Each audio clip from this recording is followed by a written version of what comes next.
మారు తాళంచెవి. శివపురంలో ఉండే శివయ్య అనే అతను తాళాలు బాగుచేయడంలోనూ మారు తాళం చెవులు తయారు చేయడంలో సిద్ధహస్తుడు. ఒకనాడు సీతమ్మ అనే ఆమె శివయ్య దగ్గరకు వచ్చి ఒక తాళంచెవి పట్టుకొచ్చి, శివయ్య, ఈలాటిదే మరొక తాళంచెవి చేసిపెట్టు అన్నది. సీతమ్మను కొత్త తాళం చెవికోసం మర్నాడు రమ్మన్నాడు శివయ్య. సీతమ్మ మర్నాడు శివయ్య దుకాణానికి వెళ్ళింది. శివయ్య ఆమెకి 2 తాళం చెవులు ఇచ్చాడు. సీతమ్మ శివయ్య తయారుచేసిన తాళంచెవికేసి పరీక్షగా చూస్తూ, ఇది బాగా పనిచేస్తుందంటావా అని అడిగింది. దానికి శివయ్య గర్వంగా, నా పనితనం గురించి మీకు తెలిసే ఉంటుంది.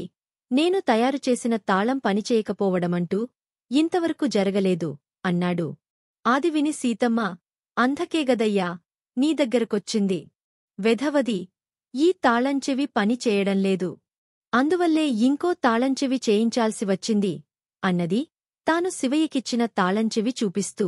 Thanks for watching. Please like and subscribe.